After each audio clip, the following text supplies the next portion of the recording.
Yes come in வாங்க. Doctor doctor சொல்லுப்பா. என் தம்பி பாம்பு கடிச்சிச்சு டாக்டர். ஐயோ ஓகே ஓகே கொஞ்சம் சீக்கிரமா பாருங்க டாக்டர்.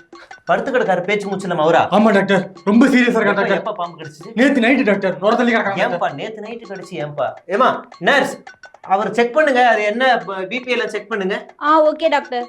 டாக்டர் அந்த பையன் செத்துட்டான் டாக்டர். ஐயோ டாக்டர். தம்பி இரு இங்க பாரு. நேத்து நைட்டே கடிச்சிச்சுனா ஏன் இப்போ வரைக்கும் கொண்டு வரல நீ? இல்ல டாக்டர் அண்ணன் சொன்னாரு டாக்டர். என்ன சொன்னாரு? பதட்டப்படாம இருந்தா விஷம் ஏறாது, 3 நாள் வரையும் அப்படியே இருக்கலாம் டாக்டர். பதட்டப்படாம வச்சிருந்தேன் டாக்டர் வீட்டுல. எந்த அண்ணன் சொன்னாரு? எந்த அண்ணன் சொன்னாரு? லூசா நீனு? தம்பி இங்க பாரு, முதல்ல பாம்பு கடிச்சிருச்சுன்னா பதட்டப்படக்கூடாதுதான். அதுக்காக பதட்டப்படாம 10 நாள் வரைக்கும் வீட்டுக்குள்ள வச்சிருப்பியா? அறிவு வேணா, சோத்த திங்கிறியா இல்ல வேற ஏதாவது திங்கிறியா? அண்ணன்ட்ட போய் கேளு. படிச்ச மூளை இங்க பாரு. நாங்களாம் டாக்டர் எதுக்கு உட்காந்துருக்கோம்? முதல் பாம்பு கடிச்சிருச்சுன்னா அவர் அப்படியே அசைய விடக்கூடாது. அசைய விடாம அப்படியே உட்கார வச்சு ரொம்ப சீக்கிரமா ஆஸ்பத்திரி கூட்டு வந்துடணும். நாங்க பாத்துக்கிறோம், மாத்திரை மருந்து இல்ல நாங்க பாத்துக்கிறோம். புரியுதா? உயிர் போயிருச்சு, யாரு பொறுப்பு? நொண்ண நான் வந்து காசு தருவாரு, கூட இருக்கவங்களே காசு தர மாட்டாரு. ஏதாவது பண்ணி டாக்டர். அவ்வளவுதான் தம்பி. நீ போ, நான் பெரிய ஆஸ்பத்திரி கூட்டு போ. முதல்ல கூட்டு போ. மூச்சு பேச்சு நம்ம இறந்துட்டேன்ற நான் ஏதாவது பண்ணுங்க. அடுத்து யாரு? டாக்டர் பாப்பா பாம்பு கடிச்சிச்சு டாக்டர். Very good. எப்ப கடிச்சிச்சு? இப்பதான் காலைல. Very good. பாம்பு கடிச்சிச்சுன்னா உடனே ஆஸ்பத்திரிக்கு வரணும். இவன மாதிரி கத்துக்கோங்க தம்பி. என்ன டாக்டர்? இல்ல பாம்புக்கு இருக்கிறது 2 பல்லு தான். இங்க 10-15 பல்லு தெரியுது. இங்க வேற இவ்வளவு பெருசா கீரல் இருக்கு. என்ன அதுவா டாக்டர்? மரத்துல எல்லாம் பார்த்தேன், நாட்டு வைத்தியம். அதுதான் போட்டு கடிச்சு எடுத்துறேன் டாக்டர். ஓ, நீங்களே புரிஞ்சு எடுத்துட்டீங்க? ஆமா டாக்டர். அது அறுக்கிறது எதுக்கு? ரத்தம் மேல போயிடும்ல, கீழே போயிடும்ல. பைப்புன்னு நினைச்சுக்கிட்டீங்க. இங்க பாரு, இந்த மாதிரி மூட நம்பிக்கையோட எல்லாம் தெரியாதீங்க.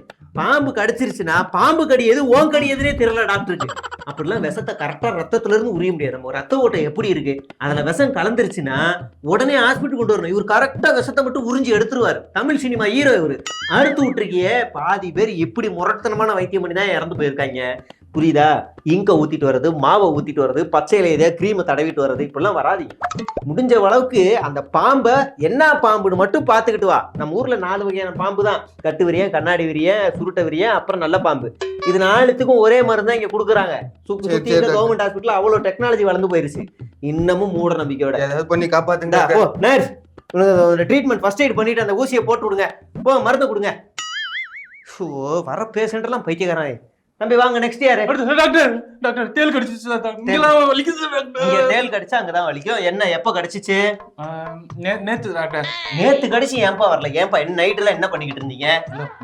அண்டாவை கை விட்டு தண்ணி குடிச்சிருந்தாங்க டாக்டர். யாருப்பா சொன்னா? அண்ணா சொன்னார் டாக்டர். யார் அந்த நொண்ணே? அவரு டாக்டர், நான் டாக்டரா? அண்டால தண்ணி வச்சு தேல் கடிச்சு உள்ள விட்டா விஷம் இறங்கிருமா? லூசா? அறிவு வேணாமா உனக்குதான்? யாராவது கண்ட கருமத்தை சொல்றாங்கன்னா நீங்க அதை ஃபாலோ பண்ணுவியா? எந்த டாக்டராவது ஒரு டாக்டர் சொல்லட்டும் இதுதான் ட்ரீட்மெண்ட்னு. அண்ணனை கூட சொல்லு முதல்ல. அங்க பாரு, ஃபர்ஸ்ட் எய்ட் பாரு. சரி பண்ணிட்டு என்ன பண்ற? ஒரு 100 தேளு 50 பாம்பு அவர் வீட்டுக்குள்ள விட்டுரு. அவர் அண்டால கை விடுறாரான்னு பாரு. சரி அப்பயே திருந்து போ. டாக்டர் சிவனையும் பாருங்க. நெக்ஸ்ட் வாமா. டாக்டர் சொல்லுமா. கால்ல நாய் கடிச்சிருச்சு டாக்டர். இப்பதான் கடிச்சது? வெரி குட்மா. உடனே ஹாஸ்பிட்டலுக்கு வந்துட்டீங்க. ராபிஸ் பரவறதுக்குள்ள நம்ம வந்து ஒரு இன்ஜெக்ஷன் போட்டுடலாம். நர்ஸ்கிட்ட போய் பாருங்க. அதுக்கு முன்னாடி ஒரு வேலை பண்ணுங்க. வீட்டுக்கு போயிட்டு மாநகராட்சிக்கு போன் பண்ணி உங்க தெரு பேரு அட்ரஸ் எல்லாம் சொல்லி அந்த நாயை அப்புறப்படுத்துறதுக்கான வேலையை உடனே பாருங்க. வேற ஏதாவது குழந்தைங்களுக்கும் யாருக்கோ கடிச்சிடக்கூடாது. அப்புறப்படுத்தணுமா? ஆமா டாக்டர் அதெல்லாம் தப்பு டாக்டர். ஏமா? எல்லா நாயும் அப்புறப்படுத்திட்டா அப்புறம் நாய்களே தெருவுல இருக்காது. அப்புறம் வந்து பிளேக் வந்துரும் டாக்டர். என்ன வந்துரும்? பிளேக். யாருமா சொன்னா? எங்க அண்ணன் சொல்லிருக்காரு டாக்டர். இதெல்லாம் யாரா இந்த நொண்ண? எனக்கு பைத்தியமே பிடிக்குது. தயவு செய்து அவரை வேற ஏதாவது ஆஸ்பத்திரிக்கு கூட்டு போகவா. ஊருக்குள்ள இருக்க பாதி பேரை மென்டல் ஆக்கிக்கிட்டு. டாக்டர் எங்க அண்ணன் நிறைய நல்ல விஷயம் சொல்லியிருக்காரு. அவர் இதை மட்டும் சொல்லல.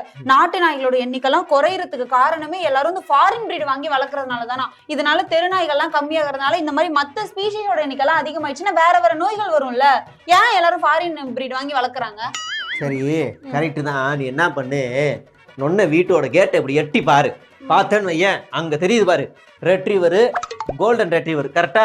லேபு, அப்புறம் அந்த வெள்ளையா ஒன்று ஓடுது பாத்தியா, அதான் பர்சியன் கேட்டு. பாத்தியா? எல்லாமே 1,50,000 30,000 ரேட்டு வரும். பாத்தியா? ஊருக்கு தான் உபதேசம். உங்க அண்ணனை கேட்டுரு. அண்ணே உங்க வீட்டுல வளர்க்குற நாயை மேட்டுக்கு தெருநாயோட விடுவீங்களான்னு. சரியா? பெருசா பேசணும். போமா, வெளியே போமா, வெளியே போமா. ஓ, அடுத்து வாப்பா. டாக்டர் என்னாச்சுப்பா? கை இந்த இடத்துல உடஞ்சிச்சு டாக்டர். ஐயோ, வண்டியில இருந்து ஊன்ட்டேன் டாக்டர்.